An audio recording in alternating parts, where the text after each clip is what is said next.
Bonjour tout le monde. Alors aujourd'hui, on va faire des exercices concernant le raisonnement par contraposé. Alors j'espère que vous allez bien l'assimiler. Alors je vais commencer.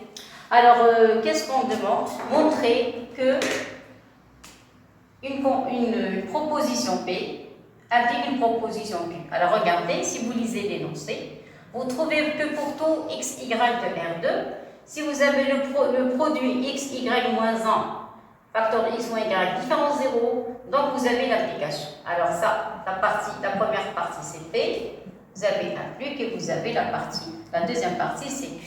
Alors vous remarquez, je ne sais pas comment je vais procéder. Je ne peux pas partir de cet endroit, de cette partie, arriver à l'autre.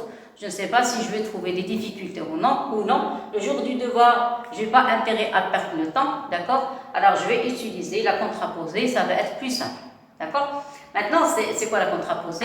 Au lieu de partir de P vers Q, on va partir de non Q et on va arriver à non P. Ça va? Alors, je commence. Je vais écrire non Q. Alors, soit x, y. Alors, soit x, y alors x, y des réels. Alors, je vais écrire soit x, y avec un couple. Alors, soit, donc s'il s'agit d'un couple, comme ça, appartenant à R2. D'accord? Voilà. Je pars de non Q. Ça y est. Alors, c'est quoi non Q? Alors, non Q, c'est quoi? Non Q, vous allez avoir x facteur de y carré plus y plus 1, d'accord, égal à y facteur de x carré plus x plus 1. Et voilà. Voilà non Q. Clair? Je ne sais pas. Je ne sais pas si j'aurai assez de place pour terminer l'exercice. Moi, je vais essayer. D'accord? Alors, je vais développer. Implique. Regardez. Vous n'avez qu'à mettre le tout d'un seul côté, développer, simplifier s'il y a des simplifications. Donc, je suis partie de non Q. Tout à l'heure, j'avais différent, donc j'ai mis égal. C'est la seule différence parce qu'on a une égalité ici. Tout à l'heure, c'était différent. Et je mets le tout d'un côté et en même temps, je développe. Donc, ici, ça donne x, y carré, x, y, plus x, y, ici ça donne plus x. Ça va? Moins, parce que vous allez mettre le tout de ce côté, moins y, x carré, donc y, x carré, je développe en même temps, y, x carré. Voilà, ça y est, y, x, mettez de l'autre côté, ça donne moins x, y, ou bien y, x, ça revient au même, y plus 1 fois 1, donc ça fait moins y, est égal à 0. Ça y est, pourquoi? Parce que j'ai envie d'avoir une application. Je dois avoir non Q, applique non P. Vous devez écrire ça sur la Bible.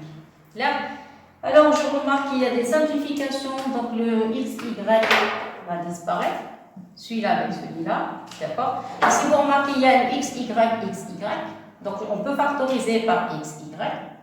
Ça y est, qu'est-ce qui va rester? Donc voilà ce que j'ai écrit. J'ai écrit le premier et celui-là.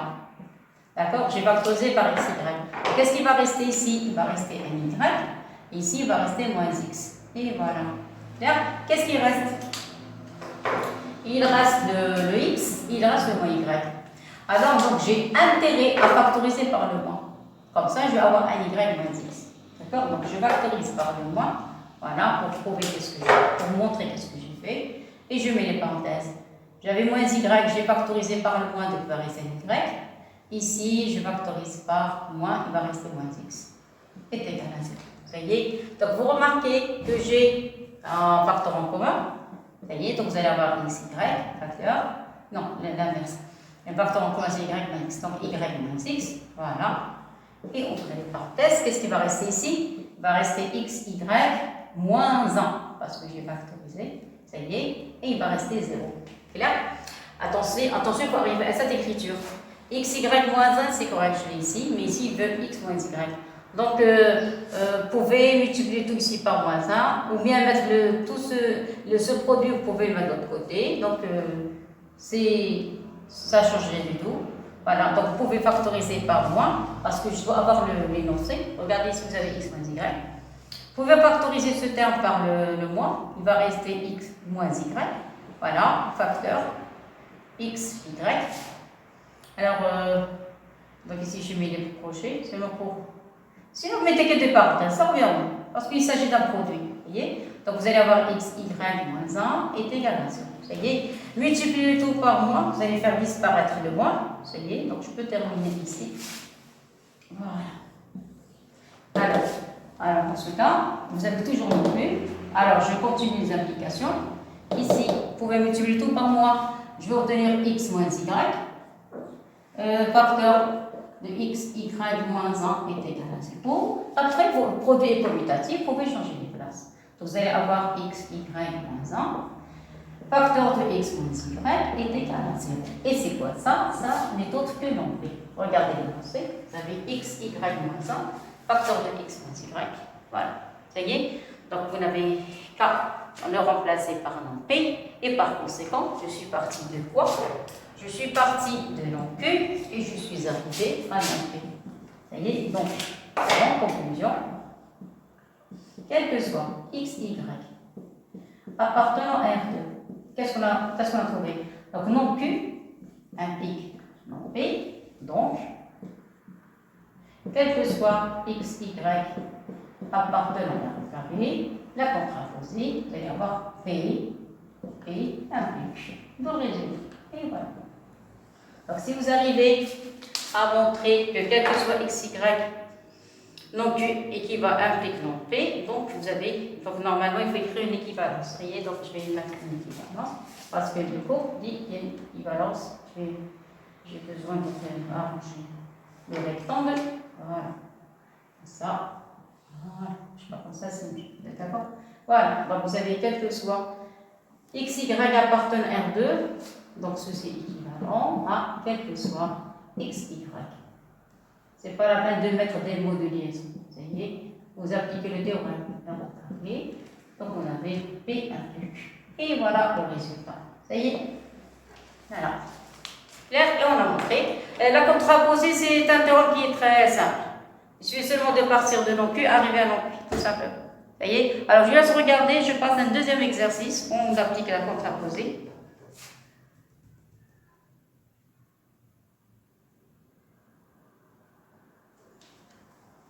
Ça va?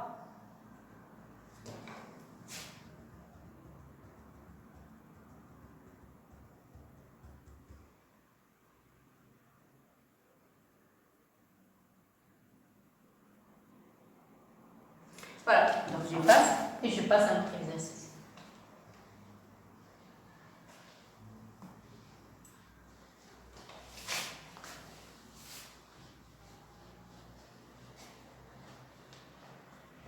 Alors, celui-là, qu'est-ce qu'il raconte?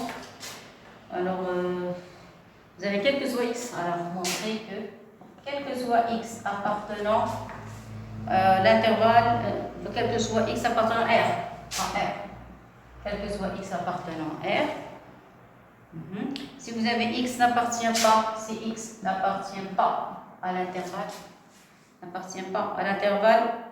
fermé, voilà, soit x, fermé, 1, 4 ou moins 1, l'intervalle moins 1, 4. Ici, il y a un moins 1. Ça y est, quel que soit x, si x n'appartient pas à l'intervalle moins 1, 4, implique que x carré moins 3x. Moins 3x moins 4, comme il est, ce trinôme est supérieur à ça. Voilà.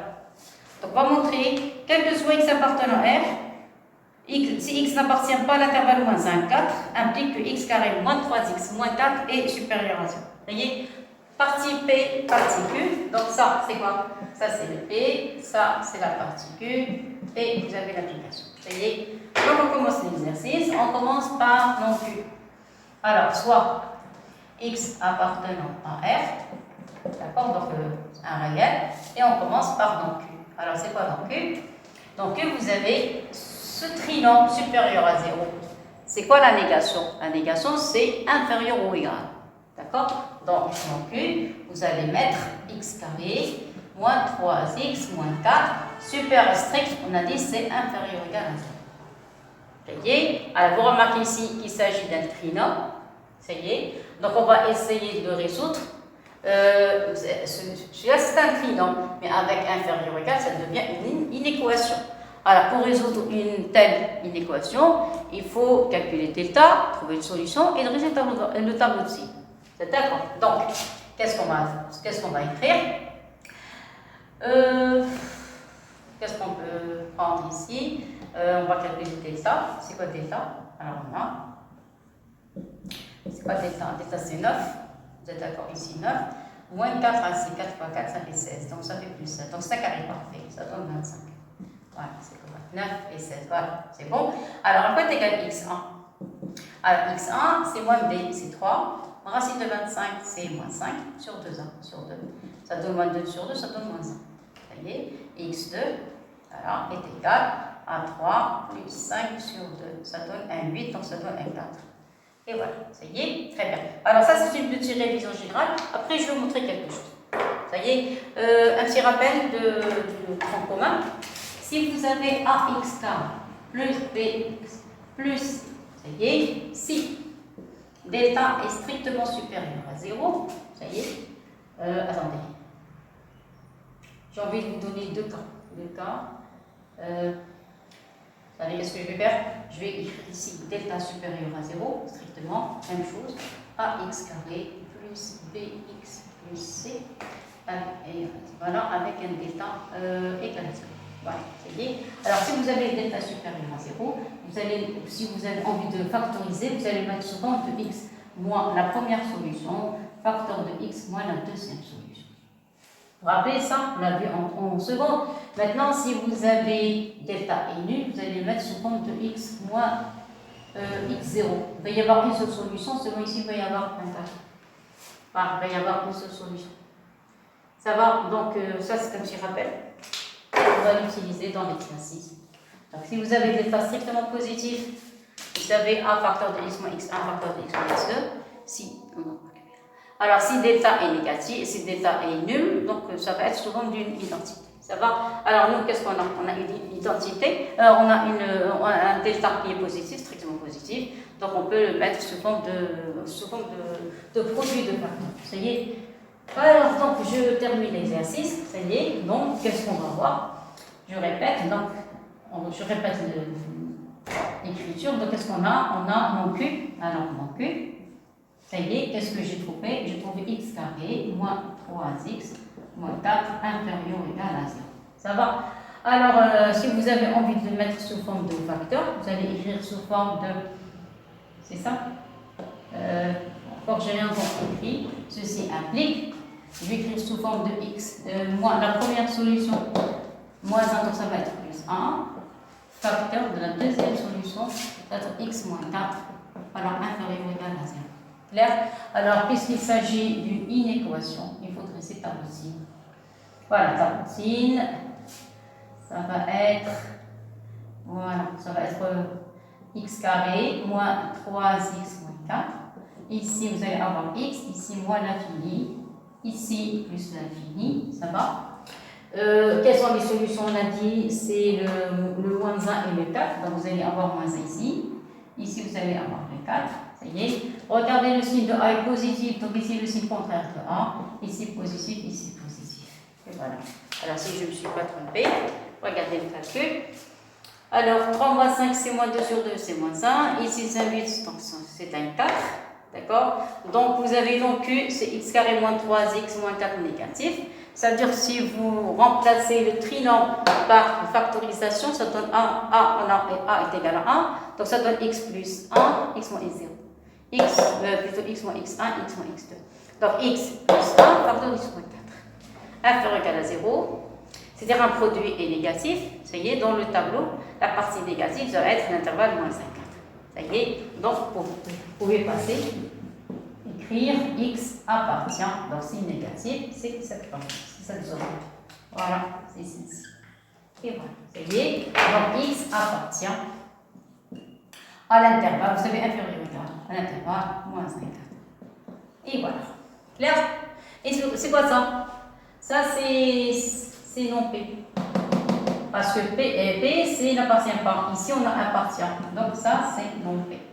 Et voilà. Donc, je suis partie de non Q et je suis arrivée à non P. Donc, quel que soit x appartenant à R, ça y est, on est parti de non Q non Q implique non P. Vous voyez, ceci est équivalent à quel que soit X appartenant à R, P implique Q. Tout le résultat. Donc, vous n'avez qu'à remplacer les deux. Ça y est. Donc, voilà. Donc, vous avez ça et vous avez ça. Ça va comme ça? Très bien. Alors, regardez. Et on va passer à autre chose.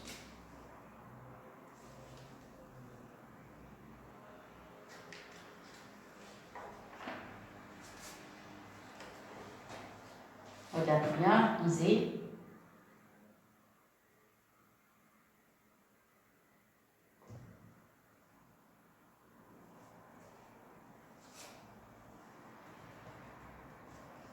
Ça va? Alors, je vais passer à notre exercice. Attention, si vous êtes parti, la retrouve pas tout le temps quand il s'agit de trinôme.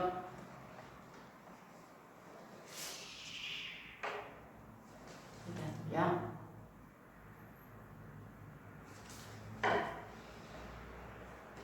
Ça y est, je peux passer.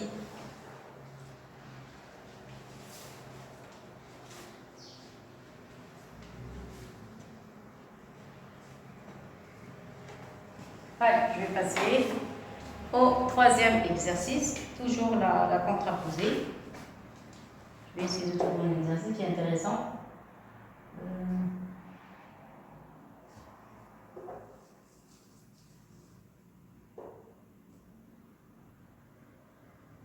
Voilà. La question, c'est de montrer que si n est impair, donc si n au carré est impair, donc n est impair. Alors, montrer que. Exercice 3. Montrer que.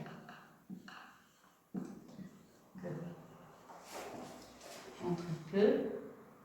Quel que soit n appartenant à n, si n au carré est impair, implique n impair. Si n au carré est impair, implique n et impair. C'est ça. Si n carré est impair. Alors n et n et impair. Voilà, c'est tout. Alors par contre, je pense que c'était relevé ça. Après, on passera dans les prochaines séances à d'exercices un peu plus compliqués que ça. Ça y est. Alors, toujours première partie, c'est le P. Vous avez l'application. Deuxième partie, c'est Q. Ça y est. On va partir. Alors, soit N, un entier naturel. Ça y est. Et je pars de non Q. Alors, non Q. C'est quoi non Q? N est pair. Le contraire, si N n'est pas impair, si le nom N n'est pas impair, donc il est pair. Non Q, alors, soit N. Donc, on va prendre n pair. Si n est pair. Qu'est-ce que ça veut dire? Ça veut dire quoi? Il existe quoi? K appartenant à n tel que n est égal à 2K. Vous êtes d'accord? Parce qu'il s'agit d'un nombre pair. Qu'est-ce que ça veut dire? Nous, on veut arriver à n au carré. Donc, si on veut arriver à n au carré, donc il existe K appartenant à n tel que n au carré est égal à 2K au carré. Je passe au carré. C'est d'accord. Implique qu'il existe K appartenant à n tel que, alors c'est quoi ici? Vous allez avoir n au carré est égal à 4K au carré. Vous êtes d'accord avec ça? Et c'est quoi 4K au carré? Donc il existe K appartenant à n tel que n au carré s'écrit sous forme de 2K au carré. Ça y est. Alors je vais mettre 2K au carré sous forme d'un nombre alpha. Ou bien un octave pris. Voilà, un octave. Ça y est. Donc implique qu'il existe quoi? K' appartenant à n tel que n au carré est égal à 2K'. Et voilà.